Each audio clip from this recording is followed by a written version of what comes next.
आज भद्रकवासी समस्त एकाठी होती दल मत निर्विशेष आज भद्रक अंचलवासी पार्टी अपेक्षा माटी को गुरुत्व देते एवं एटी बुद्धिजीवी आईनजीवी छात्र युवक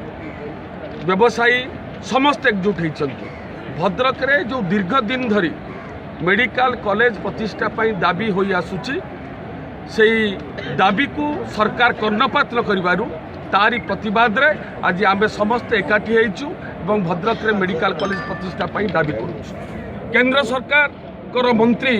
जेपी नड्डा महोदय जो बालेश्वर रे घोषणा कले जे भद्रक जाजपुर एवं ढेंकानाल ये तीनटा जिला भितर जो जिला जमी जोगैदेव सर्वप्रथम राज्य सरकार जमी जोगैदेवाई स्वीकृति देवे से जिला को मेडिकल कॉलेज पाई अनुदान केंद्र सरकार देवे किंतु आमर 227 एकर जमी धामनगर छक पाखे पड़ी जोटा धरणी सुगार पाई अधिगृहित होता आमे दाबी करुचु जेहेतु आमर जमी अच्छी एते संख्यार जमी एवं एते गुरुत्व नहीं भद्रक जिलार जी गुरुत्व अच्छी ये 3-4टी जिला निर्भर करे भद्रक उपरे तो भद्रक रे मेडिकल कॉलेज प्रतिष्ठा हेले 3-4टी जिलार लोक उपकृत हेबे एवं सर्वप्रथम सरकार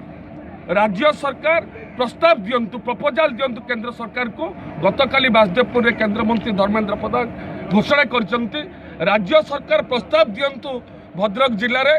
मेडिकल कॉलेज प्रतिष्ठा हेबो आमे तुरंत अनुदान जोगै देबु तेणु आमे दाबी करुछु राज्य सरकार जमी जोगै दियंतु।